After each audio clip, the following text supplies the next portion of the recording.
Hello friends, आज मैं आपके साथ इकोनॉमिक्स का एक और टॉपिक लेके आया हूँ और टॉपिक का नाम है measures for improvement in public sector enterprises. कि क्या क्या मेजर्स लेने चाहिए कि पब्लिक सेक्टर जो है सरकारी कंपनियां उनका काम अच्छा हो जाए और वो प्रॉफिटेबल हो जाएं। ठीक है, शुरू करने से पहले बता दूं कि चैप्टर का नाम है पब्लिक सेक्टर और इस चैप्टर के सारे लिंक्स आपको इस वीडियो की डिस्क्रिप्शन में मिल जाएंगे। तो चलिए शुरू करते हैं। फर्स्ट पॉइंट आ जाता है सेक्टर कॉरपोरेशंस। जो जितनी भी पब्लिक सेक्टर एंटरप्राइजेस हैं उनको कॉरपोरेशंस में कन्वर्ट कर देना चाहिए। कैसे? Administrative Reforms Committee opined that all the public sector enterprises या public enterprises should be put directly under some sector corporations। तो ये सारी की सारी सरकारी कंपनियां या सरकारी enterprises कुछ sector corporations बना देना चाहिए। All engineering enterprises should be bought under one corporation। जितनी भी engineering की industries हैं वो एक corporation के अंडर कर दें। Likewise, all fertilizer enterprises should be brought under a separate corporation and so on. मतलब जितनी भी टाइप की सरकारी कंपनियां वो एक कॉर्पोरेशन बना दी जाए। ठीक है, इससे एफिशिएंसी बढ़ सकती है, काम करने का तरीका एक हो सकता है।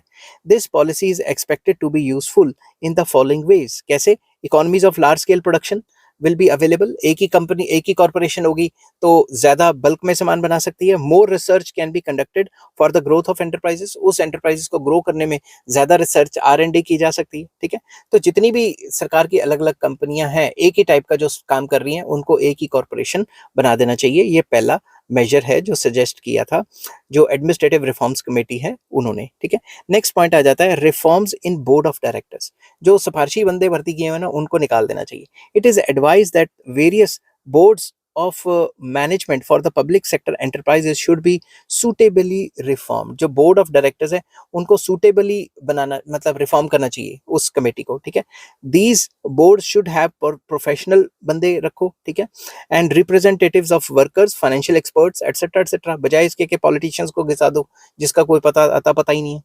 Politicians should not be appointed as directors of these boards. ठीक है, अब जिन बंदों की सीट आती है और उनको कोई मिनिस्टर नहीं बना पाते या कोई इंपॉर्टेंट पोजीशन नहीं दे पाते उनको सरकारी कंपनियों के बोर्ड में घुसा देते कि चल तू यहाँ से कमाता रहे। ठीक है, ऐसा नहीं होना चाहिए। अब मैं ये नहीं कह रहा कि इस सरकार या पुरानी सरकारों ने ये काम नहीं किया, हर सरकार करती है। नेक्स्ट आ जाता है efficient management and able employees होने चाहिए। Efficient managers should be appointed to manage the public sector enterprises. जो सरकारी कंपनी है वो एफिशिएंट मैनेजर्स रखने चाहिए ताकि वो अच्छे से मैनेज कर सकें। These appointments should be based on merit. जो अपॉइंटमेंट्स हैं इन मैनेजर्स की मेरिट पे होनी चाहिए ना कि सिफारिश पे। Management training facilities should be spread in the country. तो मैनेजमेंट ट्रेनिंग की फैसिलिटीज भी होनी चाहिए पूरे कंट्री में। Every employ in the public sector enterprises should have accountability. हर एक बंदे की अकाउंटेबिलिटी फिक्स करो जो सरकारी कंपनी में लगा हुआ है कि भाई ऐसा हुआ तो क्यों हुआ। Promotions should be determined by the performance and not simply on the basis of seniority। Seniority के बेस पे प्रमोशन ना मिले, काम के हिसाब से प्रमोशन मिलनी चाहिए। Efficient employees should be suitably awarded। तो जो efficient है उनको अवार्ड भी मिलना चाहिए और प्रमोशंस वगैरह। Corrupt personnel should be punished। जो करप्ट बंदे हैं करप्शन वगैरह करते हैं उनको पनिशमेंट होनी चाहिए, नौकरी से निकाल दो वगैरह वगैरह। Such managers should be appointed as are committed to the objective of economic growth and social justice. तो ऐसे बंदे लगाओ जो सोशल जस्टिस पे भरोसा रखते हो और कमिटेड हो और देश की तरक्की और कंपनी को आगे लेके जाएं। ठीक है, ना कि सिफारशी बंदे भर्ती हो। नेक्स्ट आ जाता है inspection of public sector enterprises. Time to time जो सरकारी कंपनियां उनकी इंस्पेक्शन होनी चाहिए ताकि पता लगे कौन घपला मार रहा है, कौन काम खराब कर रहा है। Public enterprises are inspected by public account committee and estimate committee. तो ये दो कमेटीज होती हैं जो सरकार की जो सरकारी कंपनियां उन पे एक नजर रखती हैं, उन पे इंस्पेक्शन करती हैं। The government has also set up parliamentary committee of public sector undertakings for inspection of public enterprises. तो सरकार पार्लियामेंट्री कमेटी भी बना सकती है। ठीक है, जिस कमेटी में सारे लीडर्स होते हैं जो चेक करेंगे कि भाई किस किस तरीके से ये कंपनी काम कर रही है, अच्छा कर रही है, बुरा कर रही है। Public enterprises are thoroughly controlled by these committees। Bureau of Public Enterprises has been established for annual inspection of public enterprises। तो ये सारे काम होने चाहिए जिससे पब्लिक सेक्टर को रेगुलर चेकअप रहे और वो उल्टा सीधा काम ना कर पाए। ठीक है, तो चेक होना बहुत जरूरी है। Next, autonomy of public enterprises. जो ऑटोनॉमी दी हुई है उनको ज्यादा देनी चाहिए और पॉलिटिकल इंटरफेरेंस कम होनी चाहिए डे टू डे वर्क में। Complete autonomy should be granted to public sector enterprises in day to day work। तो autonomy मतलब फ्रीडम देनी चाहिए उनको। There should be minimum possible government interference। जैसे सरकार जब चाहे पेट्रोल के रेट बढ़ा दे और जो सिलेंडर है उसका रेट बढ़ा देती है, बाद में कह देती है ले हमारा तो कोई लेना देना नहीं है, और ये सारा का सारा जो है ये तो वो कंट्रोल करते हैं खुद, हमने तो उनको फ्रीडम दी है, मार्केट के हिसाब से चलते हैं। मगर जब इलेक्शन आते हैं तो पेट्रोल का और सिलेंडर का रेट बढ़ ही नहीं पाता, तो इंटरवेंशन तो होती है ना, और ये सबको पता है, be it any government. Politicians should not be appointed to control these enterprises, इन एंटरप्राइजेस को मतलब काम कराने के लिए पॉलिटिशियंस को नहीं रखना चाहिए। However if competent and able politicians are available, अगर पढ़े लिखे पॉलिटिशियंस अवेलेबल हैं, they should better be appointed as honorary consultants, उनको ऑनरेरी पोजीशंस पे रखना चाहिए, ना कि ऐसी पोजीशन पे रख दो जहां वो मिनट बाद दखल अंदाजी दें। In no case they should be directly involve in the control and management of enterprises, तो उनको ऐसी जगह पे ना रखो कि वो एंटरप्राइजेस को कंट्रोल करें, जो कि इनएफिशिएंट रहेगा काफी ज्यादा। नेक्स्ट आ जाता है प्रॉपर ऑडिटिंग कराते रहें, ताकि पता लगता रहे कि कोई पैसे का हेर फेर तो नहीं हुआ। Accounting of public enterprises should be properly audited, तो उनके जितने भी अकाउंट्स हैं वो ऑडिट होने चाहिए proper. According to Administrative Reforms Committee, 3 or 4 audit boards should be established under the direct control of CAG। जो CAG होता है कंट्रोलर एंड ऑडिटर जनरल, उसके अंदर कई कमेटीज बनी चाहिए, बोर्ड्स बनने चाहिए जो कि इनके ऊपर रेगुलर चेक रखें, इनके अकाउंट्स को रेगुलरली चेक करते रहें। नेक्स्ट पॉइंट आता है full utilization of production capacity, या प्रोडक्टिव कैपेसिटी की फुलर यूटिलाइजेशन करनी चाहिए। 10 मशीनें तो 10 को इस्तेमाल करो, 10 मशीनें लगाई क्यों जब इस्तेमाल ही 4-5 करनी है। Public sector enterprises या public enterprises should be toned in such a way that they can use their productive capacity fully, तो वो अपनी प्रोडक्शन कैपेसिटी को फुली यूटिलाइज करें, इस हिसाब से उनका काम चलना चाहिए। ठीक है। New industries should be establish only after complete utilization of existing productive capacity, जब तक एग्जिस्टिंग प्रोडक्टिव कैपेसिटी को फुली यूटिलाइज नहीं करते कोई नई इंडस्ट्री मत खोलो, क्योंकि जो एग्जिस्टिंग है उसी की फुल यूटिलाइजेशन नहीं हो पा रही। Productive capacity of existing enterprises should be raised only if at least 85% of the existing capacity is being utilized, तो प्रोडक्टिव कैपेसिटी को ज़्यादा से ज़्यादा यूज़ करना चाहिए, और अगर आपकी प्रोडक्टिव कैपेसिटी 85% या उससे ज़्यादा यूज़ हो पा रही है, तभी कोई नई मशीन लेने की सोचो। ठीक है। नेक्स्ट आ जाता है कमर्शियल आउटलुक, ये भी काफ़ी इंपॉर्टेंट है कि पब्लिक सेक्टर एंटरप्राइजेज या public enterprises must adopt commercial outlook, वो कमर्शियल आउटलुक को अडॉप्ट करें, प्रॉफिट के लिए जाएं, थोड़ा कमर्शियल दिखें। ठीक है। There should be a coordination between the national interest and profitability, तो नेशनल इंटरेस्ट के साथ साथ प्रॉफिटेबिलिटी को कोऑर्डिनेट करना चाहिए इन कंपनियों के थ्रू। ठीक है। Government has realise that price policy of the public sector enterprises या public enterprises should be based on the market forces, that is the prices of the products of public enterprises should be fixed on the basis of prevailing market price, तो उनका जो price है वो market के हिसाब से चलाएं, demand supply के हिसाब से चलाएं, प्रॉफिट्स को भी थोड़ा बहुत देखें, ऐसे ही नहीं कि सिर्फ कॉस्ट से भी नीचे बेच बेच के लॉसेस लेते रहें। And in case of government monopolies prices should be determined with the view of raising the level of profitability, तो जो भी मोनोपलीज हैं प्राइसेस इस हिसाब से सेट करेंगे सरकार को प्रॉफिट हो, बट नुकसान ना हो, प्रॉफिट कम भी होएगा तो चलेगा मगर नुकसान नहीं होना चाहिए। नेक्स्ट आ जाता है इंक्रीज इन एफिशिएंसी, तो उनकी एफिशिएंसी को बढ़ाने की कोशिश की जाए। Public enterprises should raise their efficiency level. In this context it may be suggested that a there should be a proper research department of these enterprises, एक रिसर्च डिपार्टमेंट खोला जाए।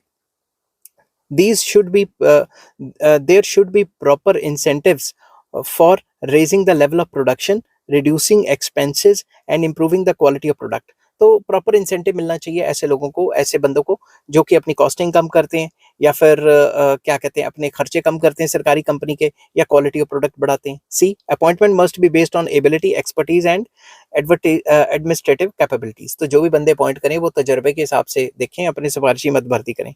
D there should be no red tapism in decision making, जब भी decision making होगा तो file एक दफ्तर से दूसरे, दूसरे डिपार्टमेंट से तीसरे, ऐसे डिसीजन डिले नहीं होने चाहिए। नेक्स्ट एफिशिएंसी जो है वो एनुअली असेस की जाए, कि हर साल देखी जाए कि किसने कितना कितना काम किया, उसके हिसाब से उसकी प्रमोशन या तनख्वाह बढ़ाई या कम की जाए।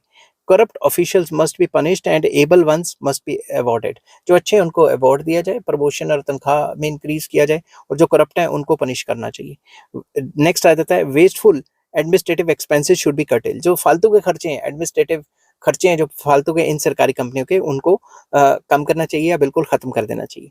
नेक्स्ट पॉइंट आ जाता है reforms in labour policy, labour policy में ऐसा रिफॉर्म लाओ कि हर तीसरे दिन हड़ताल ना हो। Labour policy of the public enterprises should also be suitably designed, efficient workers must be suitably awarded, जैसा पहले बताया था। appointments should be based on pulls and pressures, should not be based not on pulls and pressures but ability and expertise, तो जो appointments हैं वो सिफारिशों पे बेस्ड नहीं होनी चाहिए, वो एबिलिटी एंड एक्सपर्टीज जो है बंदे की स्किल्स उसी के ऊपर बेस्ड होनी चाहिए appointments. There should be cordial relationship between worker and management, ताकि हड़ताल ना हो। Compensation of employees should be linked with their productivity, जितना काम करें उसी के हिसाब से उनको अच्छी तनख्वाह मिले। There should be only one trade union in the industry, ये नहीं कि एक ही इंडस्ट्री में 10-15 आपने जथेबंदियां या फिर ऑर्गेनाइजेशंस बना लिया, हर तीसरे दिन कोई ना कोई हड़ताल पे बैठा रहता है। Union leaders should be the workers themselves, union leader वही बने जो वर्कर्स हैं, कोई बाहर से आके ना बन जाए। Workers must have sense of belongingness to their organisation, उनकी जो काम करने के प्रति या ऑर्गेनाइजेशन के प्रति उनकी बिलोंगिंगनेस होनी चाहिए कि ये हमारी कंपनी है, हमने इसके साथ बेईमानी नहीं करनी, इस टाइप की feeling. Industrial public service commission should set up for the recruitment of efficient and able workers, तो एक पब्लिक सर्विस कमीशन होनी चाहिए स्पेशल इनके लिए, जो सरकारी नौकरियां निकालेगी और उन बंदों को चूज करेगी जो एफिशिएंट होंगे। ठीक है, नेक्स्ट आ जाता है वीआरएस ले लो, वॉलंटरी रिटायरमेंट स्कीम को लॉन्च करना चाहिए। जो पुराने लोग हैं जो सुस्ती पाते हैं उनको लमसम पैसा देके निकालने की करो। To check problem of over staffing in the public enterprises, government launched the voluntary retirement scheme in 1988 and another VRS scheme in 2001. इससे क्या हुआ, about 6.28 lakh employees opted for voluntary retirement from central public sector enterprises from October 1988 to March 2019। तो इसमें इतने लाख बंदे VRS ले चुके हैं। सरकार इनको थोड़ा एडवांस पैसा दे देती है कि जितनी तुम्हारी सैलरी है उसके हिसाब से ये पैसा पकड़ो, एडवांस तुम्हारे जितने भी साल रहते हैं और छुट्टी करो। तो लोग कहते हैं कि इतना पैसा अभी मिल रहा है तो उस पर कोई दुकान खोल लेते हैं, कोई इन्वेस्टमेंट कर लेते हैं वगैरह वगैरह, तो लोग उतना पैसा लेके साइड हो जाते हैं। नेक्स्ट आ जाता है revival of sick public sector enterprise, जो सरकारी कंपनियां लॉस पे चल रही हैं उनको रिवाइव करने की कोशिश करनी चाहिए। It is the constant Endeavour of the government to revive the sick public sector enterprises in order to improve their performance, productivity and profitability। जैसे बीएसएनएल लॉस पे चल रही है, सरकार को कुछ ना कुछ करके उसको प्रॉफिटेबल बनाना चाहिए। ये ना हो कि लॉस पे दिखाते दिखाते दिखाते दिखाते एक ऐसा टाइम आए कि सरकार सारे बीएसएनएल के एसेट्स किसी प्राइवेट कंपनी को बेच दे। किसको बेचेगी ये आपको पता है, ठीक है। The sick public sector enterprises which are capable of being revived are referred to board for reconstruction of public sector enterprises. तो जो भी बोर्ड बना हुआ है पब्लिक सेक्टर की रिकंस्ट्रक्शन के लिए उसको रेफर कर देना चाहिए ये केस, और वो बोर्ड देखेगा कि इसको दोबारा से कैसे प्रॉफिटेबल बनाना है फॉर फॉर्मुलेटिंग अप्रोप्रिएट पॉलिसीज, जिससे वो रिवाइव कर सके या रिहेबिलिटेट कर सके। ठीक है, नेक्स्ट आ जाता है चेक ऑन एक्स्ट्रावेगेंस, जो फालतू के खर्चे हैं सरकारी कंपनियों के वो कम कर देने चाहिए। Growing extravagance in public sector enterprises must be check, जो फालतू के खर्चे लगातार बढ़ते जा रहे हैं उनको चेक करना चाहिए। Expenditure on foreign trips, entertainment, meeting etcetera must be severely curtailed, तो इसके ऊपर जो फॉरेन ट्रिप्स के ऊपर या फिर एंटरटेनमेंट, मीटिंग या कोई इधर उधर के खर्चे जो शो कर देते हैं उनको कम से कम रखना चाहिए। There should be strict parliamentary control over the public sector enterprises, ताकि फालतू के खर्चे भी ना हो और इनको प्रॉफिटेबल बनाया जा सके। नेक्स्ट है एमओयू साइन कर लो, memorandum of undertaking. On the recommendation of Arjun Sen Gupta Committee, the government introduced the concept of Memorandum of Understanding, जिसको MOU कहा जाता है, in 1987-88. The main objective of MOU is to reduce the government control and increase the accountability of employees of public sector undertakings। तो जो MOU sign कर लेते थे कि भाई जो भी रिस्पॉन्सिबिलिटी अकाउंटेबिलिटी होगी जो एम्प्लॉयज हैं उनकी होगी, समझ के बात, ताकि एम्प्लॉयज एफिशिएंसी से काम कर सकें। The number of public enterprises signing MOUs went up from 4 in 1987-88 to 144 in 2019-2020। तो काफी कंपनियों के साथ MOU साइन कर लिए ताकि उनके एम्प्लॉयज को रिस्पॉन्सिबल बनाया जा सके rather than सरकार को। More such MOUs should be signed so as to give freedom to the public enterprises in their working, ताकि पॉलिटिकल दखल अंदाजी भी कम हो। आई होप ये वीडियो आपको पसंद आई होगी। अगर पसंद आती है तो please like, share and subscribe. Chapter का नाम था पब्लिक सेक्टर और इस चैप्टर के सारे लिंक्स आपको इस वीडियो की डिस्क्रिप्शन में मिल जाएंगे। और नेक्स्ट टॉपिक मैं वीडियो बनाऊंगा जिसमें मैं डिस्कस करूंगा public sector reforms in new industrial policy, जो 1991 के बाद पब्लिक सेक्टर में क्या रिफॉर्म्स आए थे वो सारे के सारे डिस्कस करूंगा। Till then take care, bye bye.